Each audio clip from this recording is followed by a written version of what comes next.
Hello everyone, welcome back to Ilium Biology. Let's proceed with our discussions. Today we are going to discuss about our lymphoid organs that are present in the body. First of all, what are lymphoid organs? As the name suggests, these are the organs which are associated with the lymphocytes. So these are called as lymphoid organs. Those organs where formation, maturation, proliferation and differentiation of lymphocytes occur. Now I'll differentiate between these four words. Formation means you very well know, to form something. Maturation is maturation of lymphocytes. See, these are immature lymphocytes.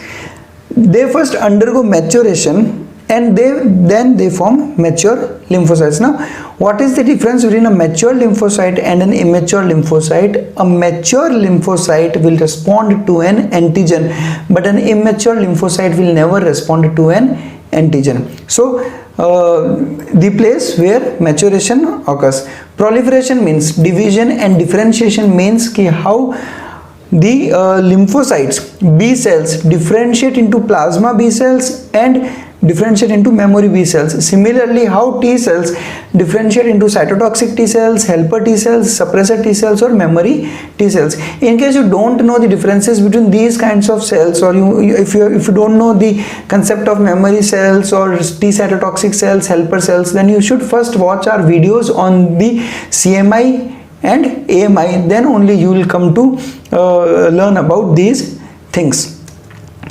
I'll describe lymphoid organs in two different categories. There are two types of lymphoid organs: primary lymphoid organs and secondary lymphoid organs. See, primary lymphoid organs, as the name suggests, has got the primary role, that means the main role. So these are the organs where formation and maturation of lymphocyte will take place. And as I told you earlier, in maturation what happens? Immature lymphocytes become antigen sensitive. Now after maturation, when lymphocytes are exposed to any antigen, then they will produce antibodies and effector cells against them. So they become antigen sensitive.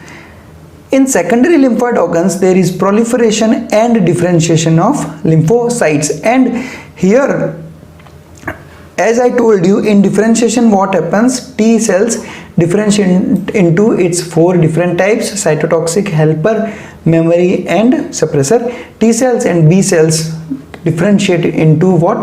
Plasma B cells and memory B cells. So that's why they are called as secondary lymphoid organs. So proliferation and differentiation is a function of secondary lymphoid organ, and formation and maturation is a function of primary lymphoid organs. After forming and maturing in primary lymphoid organs, these lymphocytes will now move towards secondary lymphoid organs. Examples, as we very well know, there are only two sites in your body where formation and maturation of lymphocytes take place, and that is bone marrow and thymus. And secondary lymphoid organ examples include lymph nodes, spleen and mucosa associated lymphoid tissue. Now in this video I'll be having a discussion on thymus, then I'll discuss spleen, lymph nodes, spleen and mucosa associated lymphoid tissue. Bone marrow, we are having a discussion in the chapter of osteology, so we will not be explaining this thing here. First of all, I'll discuss about thymus, the primary lymphoid organ. A very good thing to notice about thymus is during our birth, at birth, the weight of thymus is around 10 gram to 35 gram, but after your birth there is an initial increase in the weight of thymus, but after that there is a progressive decline in the weight of the thymus, and in an elderly age there is progressive involution of thymus, and your thymus remains at the weight of 5 to 10 grams. That means your organ has come back to its initial weight, and that is what is called as involution. Involution basically means a retrograde change, a type of change in which you revert back to what was present earlier. That means coming back to your initial state is something called as involution. And in biology, involution of any organ means if there is shrinkage of an organ and the normal tissue of that organ with time is replaced by the fibrous tissue. That means the normal tissue which was carrying out all the functions of that particular organ is replaced by fibrous tissue, and fibrous tissue now no more carry out the same function that was carried out by the normal tissue of that particular organ. That is called as involution, and there is progressive involution of thymus in the body. If I talk about the location, thymus is present beneath the sternum, as you can see in this picture. Sternum is your chest bone, and beneath that sternum there is thymus, and as you can see in this figure, thymus has got two lobes, right lobe and left lobe, and even these lobes are further divided into lobules by presence of septa. What are septa? Septa are dividing walls that divides something into its further divisions, and when lobes are divided by septa, lobules are formed. If you want to see the exact location, then look at this picture. This is the right lung, this is the left lung, this is the heart, and above the heart you can very well appreciate two lobes of thymus gland. And in this figure you can easily appreciate the two lobes, right lobe and left lobe, and you can see lobules present on the surface because of the presence of septa. Basically two types of cells are present in thymus. The one is the lymphocytes, which are called as thymocytes, and the other is epithelial cells, which are present on the surface of the thymus. Histologically, we can divide thymus gland into two parts, cortex and medulla. As we read in ovary, kidney, adrenal gland, the outer part is cortex and the inner part is medulla. You can look out at here. I am drawing the demarcating line. Now outside this line, the structure is called as cortex, and inside this line there is medulla. So the entire tissue inside these lines is the medullary tissue of thymus, and outside it is called as cortex.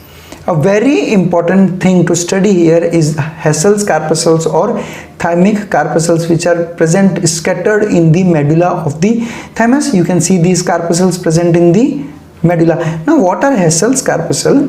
See, Hessel corpuscles, if I look under the microscope, it looks like onion peels, skin of the onion. These are basically concentric circles of epithelial tissue, and in between those circles there are multiple lymphocytes and macrophages which are entangled in between those epithelial cells, and this arrangement of concentric circles of epithelial cells plus lymphocytes and macrophages is called as Hessel's corpuscles. So this is a figure of Hessel's corpuscles. Now I'll have a discussion on lymph nodes. Lymph nodes, as you can see in this figure, all these green vessels that you are appreciating in this figure are actually lymphatic vessels, and in the course of the lymphatic vessels you can very well appreciate some node like structures here. These green dot like structures, these are all lymph nodes, and you can very well see the number of lymph nodes that are present in the body. From head to toe there are many lymph nodes that are present in the body. Now how these lymph nodes function? See, this is a lymph node, and these are lymphatic vessels which carry lymph towards lymph node. Remember, lymphatic vessels has lymph, they don't have blood. So these are the vessels that will carry lymph from lymphatic vessels into the lymph node, so they are called as efferent lymphatic vessels. You must have heard this word efferent in kidney. There is an efferent arteriole which brings blood to the nephron, and in the same way we have called these lymphatic vessels as the efferent lymphatic vessels, because these are getting lymph towards the lymph node. And there are some other vessels which are called as efferent lymphatic vessels, through which this lymph would exit. So lymph would enter from efferent lymphatic vessels, would get into lymph nodes, and then from lymph nodes it would exit via efferent lymphatic vessels. And what would happen inside lymph node? We very well know lymph node is a huge collection of lymphocytes. It has many lymphocytes present in it. So whatever pathogens, whatever toxins and whatever dead cells that are present in the lymph that have been collected from the tissue. Remember, lymph is formed from tissue fluid. So everything, every antigen, every pathogen, or the toxins produced by the pathogen or dead cells which are present in the tissue fluid would then enter the lymphatic vessels, and from lymphatic vessels they would get into lymph nodes, and there are many lymphocytes which are present in the lymph nodes. These lymphocytes would act on all of them, would act on toxins, would act on pathogens, would act on antigens, and would act on dead cells, and they will clean them up. So basically lymph node acts for the purification of lymph that runs through your lymphatic vessels. And we very well know the lymph from the lymphatic vessels would ultimately reach to the vein, that means would get into the blood. So anything that is present inside the tissue which is not required by the body would enter into the lymph, would get into the lymph node, would be cleaned up there, and then that would be drained into the blood. So that helps us to avoid any infection from reaching from the tissue directly into the blood.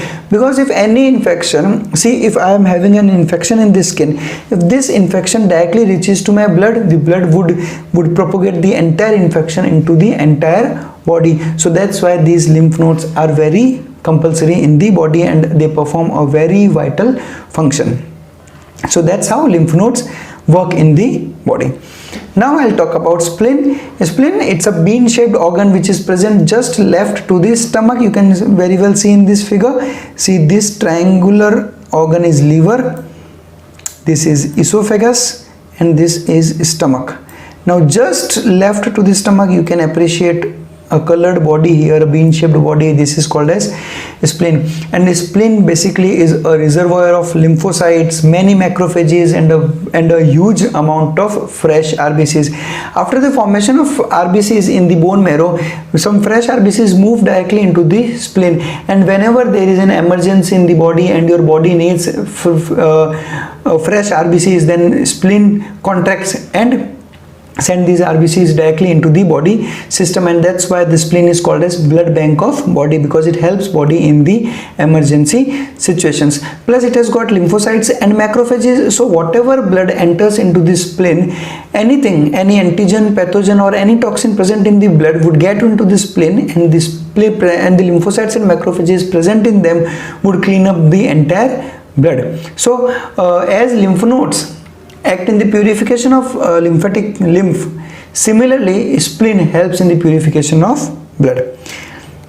Other than that, spleen is called as graveyard of RBCs.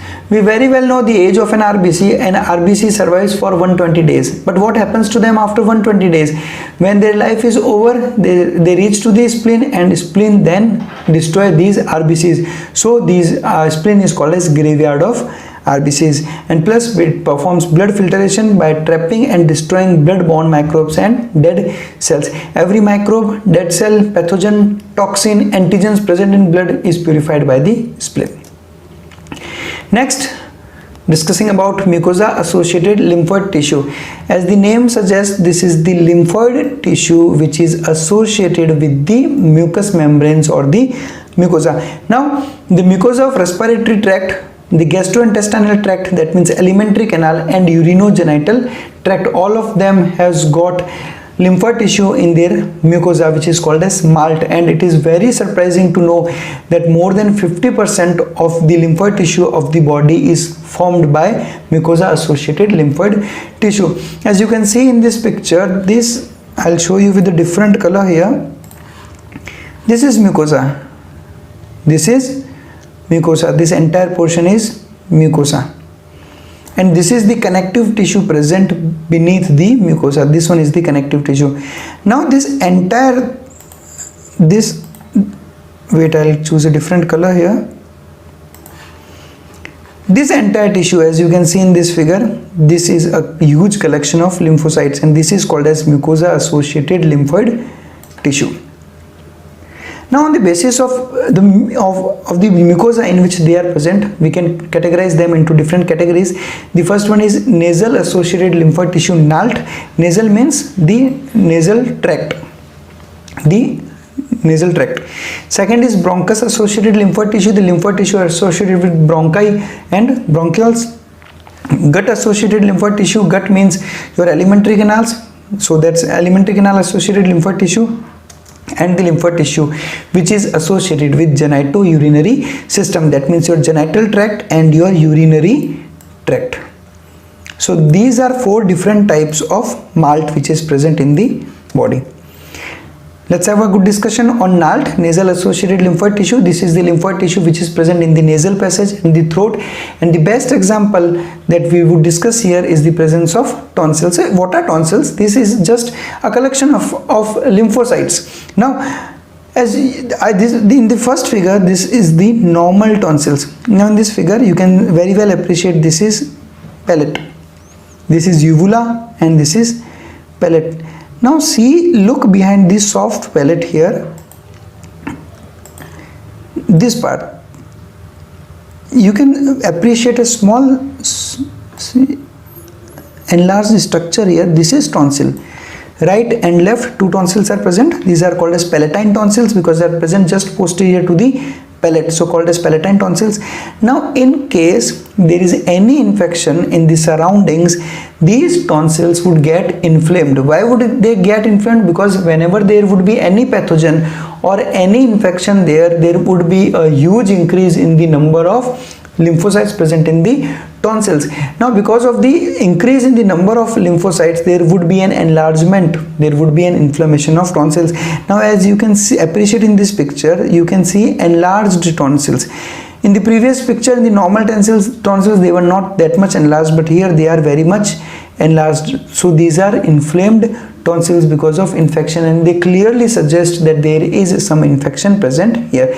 Now why tonsils become important? Because these are associated, they have to fight with any infection that might reach to them via your oral cavity. Whatever you eat will enter your body through the oral cavity, so there might be some pathogens or toxins present inside them, and whatever you breathe, there might be some antigens, there might be some allergens, there might be some pathogens in that particular air. So lymph nodes, the tonsils would take care of both of them.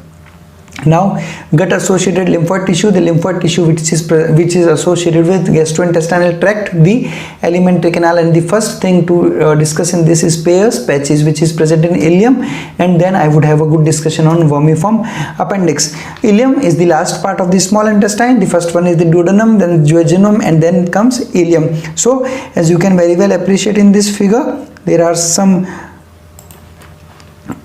blue colored structures that are present there. These are Peyer's patches. Remember, this is just to make you learn the location of the Peyer's patches.